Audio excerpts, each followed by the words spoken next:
Support comes from Missouri Forest Products Association, committed to sustainable and sound conservation of the state's forests, which support more than 41,000 Missouri jobs, resulting in a $10 billion industry. ChooseWood.com.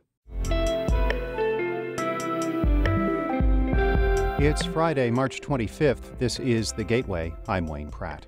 The St. Louis Blues are helping to address key goals with a new youth initiative, increasing diversity and access to the sport. Some of the children in the program are just having fun. They get to play and they get to practice. We will visit with the North City Blues in just a few minutes. Missouri is one step closer to new congressional districts. Members of the state Senate have passed their version of a redistricting map. As St. Louis Public Radio's Sarah Kellogg reports, the House still needs to approve the Senate's changes before this map can go to the governor. Senators voted 22-10 to pass their version of a congressional map. One change includes shrinking the split of St. Charles County. The new map would still likely elect 6 Republicans and 2 Democrats to Congress. The Senate also added an emergency clause, meaning it would go into effect immediately after Governor Mike Parson signed it, instead of after the August 2nd primary. On why some Democrats voted yes on the map when a possible court-drawn map could have been more favorable, Senate Minority Leader John Rizzo said he'd rather the Senate pass it. The taxpayers have put us here to do a job, and whatever that job might be, especially if it's a constitutional requirement, we should do that job. The bill now goes back to the House for another vote. In Jefferson City, I'm Sarah Kellogg, St. Louis Public Radio. Also out of Jefferson City, the Missouri House has voted to legalize sports gambling in the state. Under this proposal, bets on college and professional sports could be made at the state's 13 casinos or on apps like DraftKings or FanDuel. The bill has the support of 5 of Missouri's 6 casino operators and all of its professional sports teams. St. Louis Cardinals president Bill DeWitt III explained why franchises are supporting the plan during a committee hearing in February. As a way to increase engagement with our fans and provide a fun and exciting new way to enjoy sports and root for our teams, which are such ingrained members of our communities. The Missouri Gaming Commission estimates people will spend as much as $150 million on sports betting a year when the program is fully up and running in 2026. The state will get 8% of that in taxes. New population estimates from the U.S. Census Bureau show the number of people living in the St. Louis region stayed flat around 2.8 million from 2020 to 2021. St. Louis County, and many Metro East counties lost residents, while St. Charles, Franklin, and Jefferson counties in Missouri recorded gains. St. Louis University sociology professor and demographer Ness Sandoval says the numbers are only estimates and come with margins of error. It's a question of precision, in my opinion. I think one of the big themes is that we're a stable region. We're not seeing radical demographic changes to our overall population. Sandoval says regional and state leaders can do a better job of intentionally sharing what St. Louis and Missouri have to offer. The U.S. Senate has voted unanimously to make daylight saving time permanent and end twice-yearly time changes. But as St. Louis Public Radio's Shayla Farzan reports, a Washington University biologist says that is not the best option for our health. Many scientists and sleep experts say daylight saving time has negative health effects and should end. But there's some disagreement over which time system should become permanent. Washington University biology professor Eric Herzog says research suggests the standard time that we observe from March to November is best for human health. That's the schedule that we should have our clocks on so that we as biological entities living on this planet are best aligned to the light-dark cycle. Disrupting human circadian rhythms can affect sleep quality, cognition, and cardiovascular health. Herzog spoke on St. Louis on the Air. I'm Shayla Farzan, St. Louis Public Radio. Graduates of the St. Louis Police Academy who leave the department within 4 years and then work for another law enforcement agency will have to repay the city for training. The legislation signed by Mayor Tashara Jones does not apply to those who leave the profession entirely.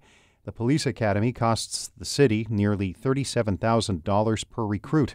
Jones says St. Louis residents want to know their tax dollars are being spent on officers who want to stay in the city.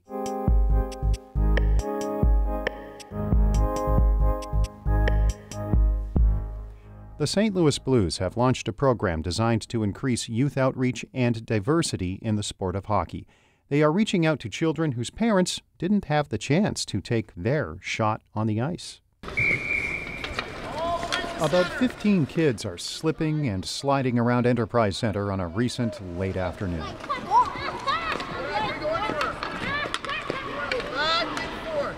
Somewhere in that chaos could be the next Wayne Gretzky or local National Hockey League favorite Ryan O'Reilly. But for many of these kids, like Christian, it's just about having fun. I get to play and I get to practice.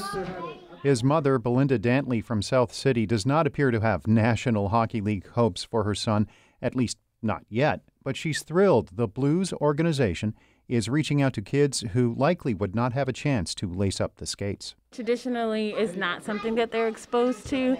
It's not something that is in the communities that they're in. So for the opportunity to do that targeted outreach, that targeted pipelining, I think is really important. It's all part of the club's new North City Blues after-school initiative, a partnership among the hockey team, KIPP schools, and Friendly Temple. The roughly 12-week program gives kids a chance to learn the basics, including skating, and Braylon Curtis already feels like he's got the hang of it. Take the water away. How fast do you think you go? Super fast.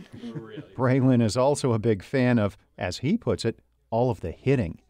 Some Blues employees help out with the details like making sure the pads, skates, and helmets all fit. The key to tightening skates is just starting all the way at the bottom and just working one lace at a time. Give it a go. The equipment is provided, and that's a big deal. When new skates for a beginner start at around $50 and the price tag for everything could be $300. The program's lead instructor is Jamal Mayers. I think that they're finding out a lot about themselves, that they can be afraid of something, try it, succeed, have fun, meet new people, and get to experience something unique, as in coming down to Enterprise Center is pretty cool. Those kids are learning from a guy who knows his stuff. Mayers played for 5 teams in the National Hockey League, including St. Louis, and now the Blues Community and Youth Hockey Advisor is passing along what he's learned.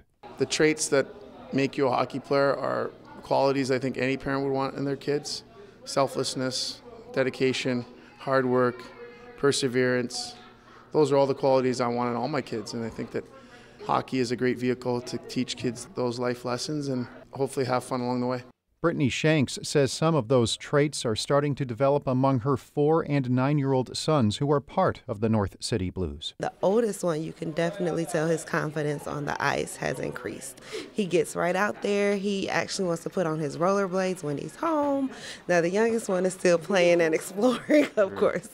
Brittany's sons are part of the first group to go through the program. Another class is set to take the ice at Enterprise Center in the next few weeks as part of the Blues' mission to grow the game among kids who otherwise would not have access to a sport that could stick with them for a lifetime. A big thanks to the legend that is Jonathan All for editing that report. Also, kudos to Brian Munoz for taking pictures for the web story. Brian takes most of the images posted at stlpr.org. The three of us, along with everybody else in the newsroom, work for Shula Newman, the executive editor of St. Louis Public Radio, a listener-supported service of the University of Missouri-St. Louis. Music by Ryan McNeely of Adult Fur. I'm Wayne Pratt. Have a great weekend. This has been The Gateway.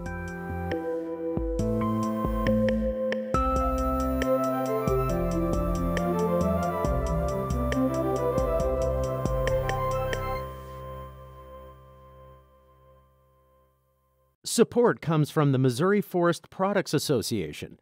Missouri produces wood pallets, railroad ties, white oak barrels, hardwood floors, and more. Details on the variety of products made in the state are at choosewood.com.